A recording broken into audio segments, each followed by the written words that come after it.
a controlled demolition. All right, so you believe that the buildings came down in a controlled demolition, right? Well, I don't believe it. I've looked at the evidence, you're and right, the evidence is overwhelming. All right, the evidence is overwhelming to you because you're a conspiracy nut, but no, actually, all of you, aside, I ask your viewers to take... Okay. Now, in this one, I'm sure you caught the obvious part, but you probably did not catch the neuro-linguistic programming. What exactly is neuro-linguistic programming? Simply put, it's dual meaning that is speaking to the subconscious. Now, of course, he's shaping public opinion by saying, it's obvious to you because you are a conspiracy nut. Well, remember now, people are very phobic of being called anything that goes against the norm. So if you agree with him, oh, then you're a nut, and people, they can't escape their own ego. So that's used to shape him. What you probably didn't catch is him saying, but, putting that all aside, this is neuro-linguistic programming. Now, pay attention here. You're a conspiracy nut, but putting that all aside, what that is doing is he's directing your subconscious mind and your conscious mind to store that label, that impression of him. Put it aside. Keep that. It's called anchoring. In neuro-linguistic programming, because I've watched a little bit of it. I didn't need to watch it to pick up on how they do this, but it allows you to get some of their terminology down. They call this anchoring. Anchoring a thought, anchoring a concept, anchoring a feeling. Putting all of that aside means put that aside in your mind. He's a conspiracy nut. Do you see how they manipulate you? That's a very good lesson right there in neuro-linguistic programming.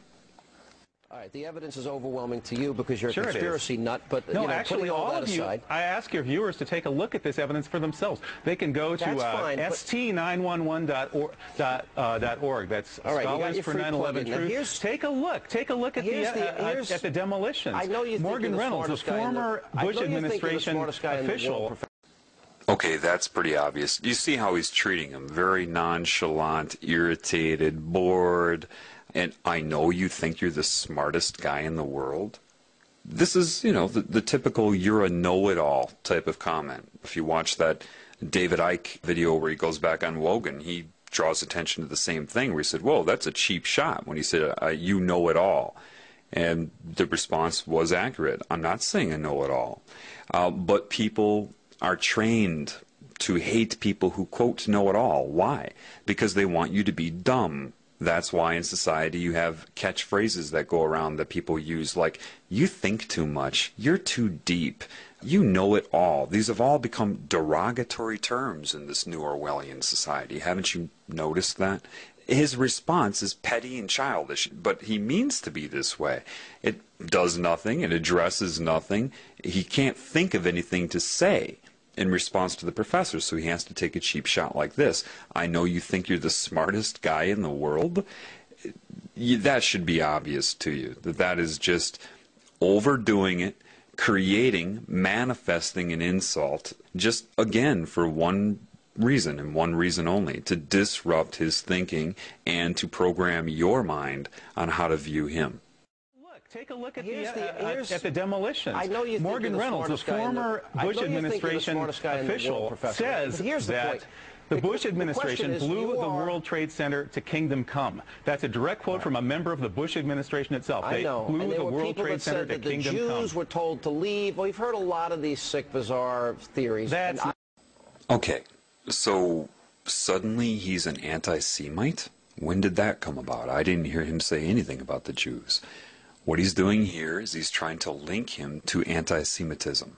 That's what they want to do. Now, anybody that's really trying to speak the truth in this world has no interest in focusing on a group or even an individual. What they try to focus on is the problem in general, outside of any group or individual that may be manifesting the symptoms of the problem. But again, what he's trying to do here is, in your mind, link the professor to being part of a hate group, someone that's going to target a group or an individual and make you link the terms sick and bizarre to the professor. He didn't say anything about the Jewish community. Nothing. So catch that. See how he's trying to link the professor to it. The World Trade Center to kingdom come. That's a direct quote from a member of the Bush administration itself. I know. Blew the World Trade Center to kingdom come. The Jews were told to leave. Well, we've heard a lot of these sick, bizarre theories. That's and I don't believe any of them. But you're allowed to believe what you want. But that's not what's at hand here. Okay, now another thing, just to make you aware, again, of just how much they're programming your mind. To you, it looks like a man that said that's not the issue at hand here. You need to start learning their language. Their language is dual meaning, which goes hand in hand with neuro-linguistic programming. The issue at hand here, what he's doing is directing the professor to look at his hand. Now, why would he have the professor look at his hand? Well, if you look at his hand right now, you see it as what you've been told is the OK sign, right? Well, let's show you what it really means.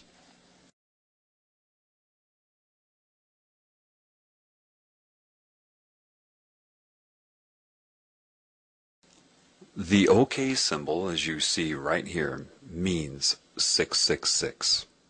For some reason, 666 has some sort of control over the mind. Now, it could have something to do with the beast computers many of you have read about. It's sorcery. It is putting a hex on somebody. It is subconscious symbolism that somehow affects some people. It doesn't affect everybody. But he's using that, and he was directing the professor to look at his hand to use sorcery on him. It's not that one thing will work. They try to use as many combinations of things as they can. But that is a symbol, and it means 666, and that is why he told him to look at his hand, or the issue at hand here told his mind subconsciously to look at his hand. Do you see? And that is what just occurred there. That's not what's at hand here, meaning you are not allowed to believe what you want. And that also tells the population looking at him, because remember, he is also talking to people that are watching television. And so they are also instructed to look at his hand subconsciously or take notice of it subconsciously. And when he says you're allowed to believe what you want, but that's not what's at hand here, he's saying with the 666 rule over your mind, you are not allowed to believe what you want. And that speaks to your subconscious mind and programs people to not think. And that's what it means all around and all together. That's what just happened. Of them, but you're allowed to believe what you want, but that's not what's at hand here. The issue is whether or not you, with your bizarre theories, are the best. I think you have the bizarre theory. You think it was 19 bucks? Hang on a second. Okay, again saying his issues, his views are bizarre, right? But the reason he puts up his pinky there is because that is the weakest finger, that it would imply a small penis, not a potent man, using that in reference to him, saying that he is impotent, that he is bizarre, that he is weak, and that he is of the pinky. And that's why he chooses, of all fingers and all gestures, to speak about his theories, he puts his pinky up. And these are all subconscious sorcery methods. Again, sorcery is not some guy wearing a magician's hat. Part of sorcery is speaking to and manipulating the conscious mind from the subconscious. Well, it's a question whether of or not science. You, with your bizarre theories, are the best. I think you have the bizarre theory. You think it was 19 guys with box cutters led by a guy on dialysis in a cave in Afghanistan? That's ridiculous. Yeah. I mean, that's the craziest conspiracy theory of all of them. Mm-hmm.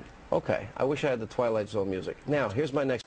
See, all he can say is something to discredit him. I wish I had the Twilight Zone music. And then the people watching the televisions that say, yes, that must be weird. Twilight Zone music is weird. And the honest and credible news reporter is saying that about him.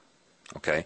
Now you see that all the neuro-linguistic programming is starting to get to the professor. He's starting to screw up his words. He's starting to screw up his concentration. He's mispronouncing. That's because there's a lot of negative energy being focused on him, interrupting his thought process. So you can see how he's starting to screw up his words, but he's still holding, with all of that working against him and being unaware of those techniques, he still holds his own, but you start to see it get to him a little bit. Yeah. I mean, that's the craziest conspiracy theory of all of them. Mm-hmm. Okay, I wish I had the Twilight Zone music. Now, here's my next question. The issue that is at hand here, you're entitled to have your opinion. I don't really care what you believe. But if we're talking about a captive group of students in a class... Again, making a bored face as if he's nothing. He's the pinky. He's lower than low. I really don't care what you believe. But if we're talking...